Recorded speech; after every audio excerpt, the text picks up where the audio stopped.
If you ever felt like no one likes you, I used to think that way too. And the real reason you feel like that too, it's because of something that no one has ever told you before. And in this video, I'll break down to you why you feel this way and the 3 things that I've done to flip the script to feel more likable, more confident, and more connected. And by the end, you'll know exactly what to do to change it today. My first point is you're more likable than you think. I remember when I was 18, when I had really bad social anxiety, I started working in a restaurant where I'm currently working at. And in this place, there's a lot of guys that are in their 20s. And I don't know about you, but I grew up having this big fear of talking to other guys my age because I would think that, oh my god, they're gonna reject me, or they must be thinking that I'm stupid, that I'm weird. So that pattern happened here again. So I would be super scared, and I would be like kind of like protecting myself. Be careful with what you say. Be careful what I say is not dumb or awkward, and I don't embarrass myself. Be careful, man. But little by little, I started to be myself a little more. I would tell jokes.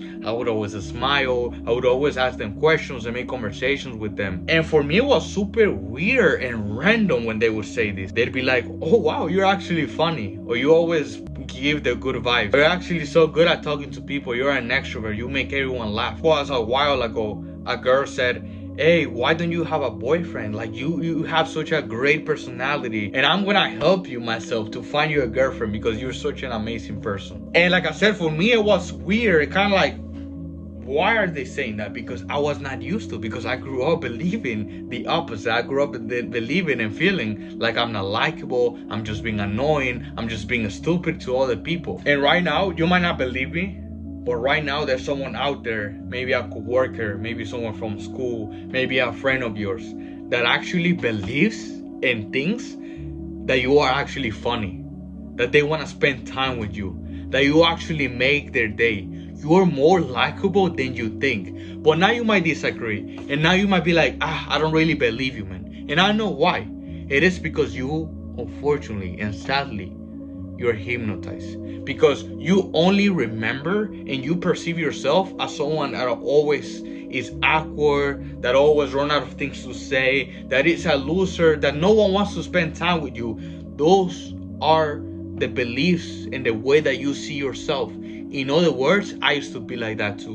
In other words, you are hypnotized and you cannot see the truth. You cannot see yourself.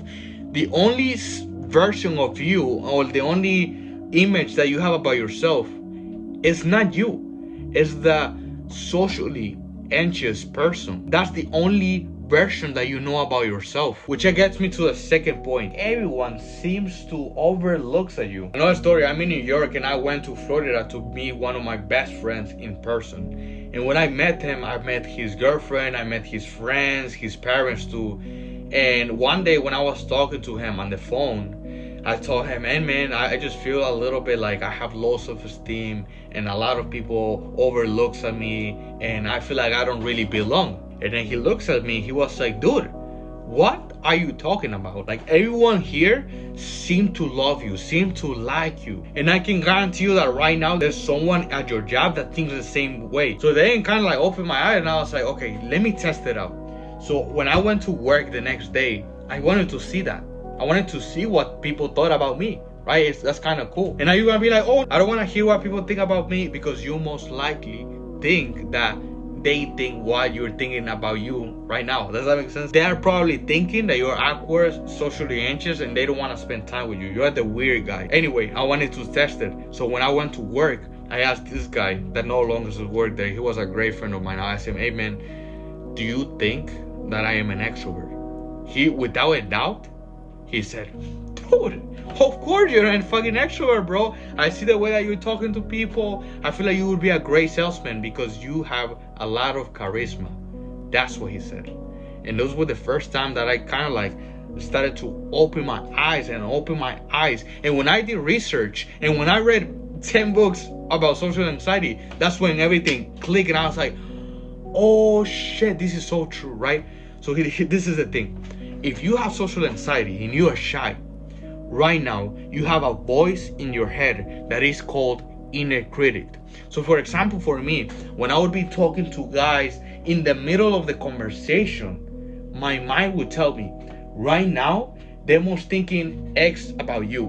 Right now, they're most thinking that you are awkward. Oh my God, that was so weird and stupid.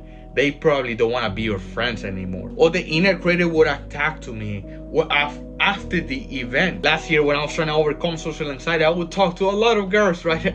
To get rid of my fear of social anxiety.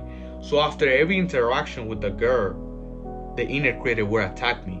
Hey, that was so pathetic. Why did you say that? She said that she has a boyfriend. You know why? Because you're so weird and awkward.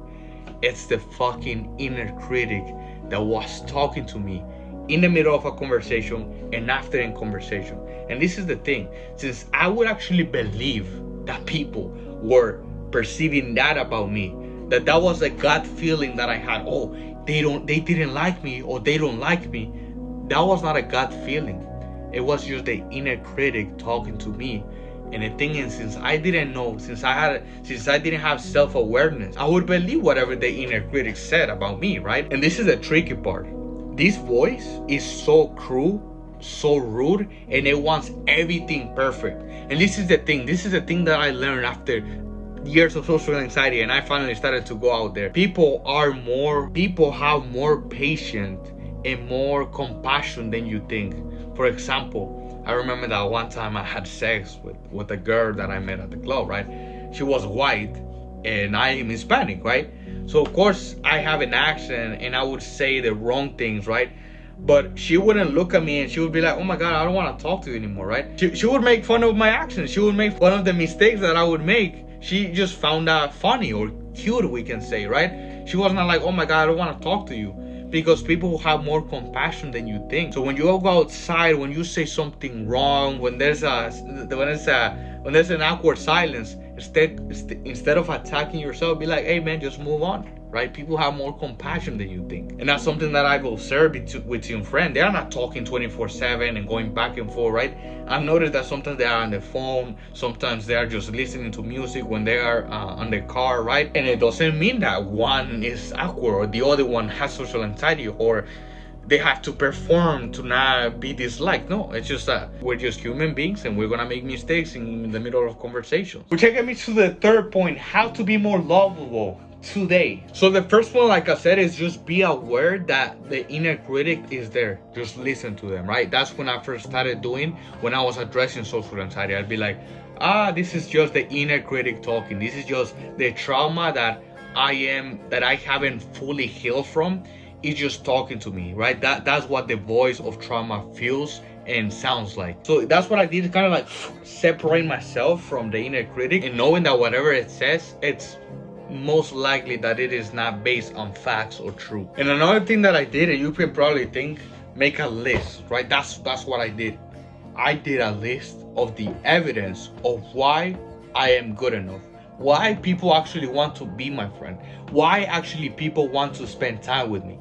I wrote that down. I will read it and read it and read it every day to remind myself, oh, that day when I was in the restaurant, this guy said, oh, I'm actually funny. Or this guy said a nice thing about me. And this is the thing.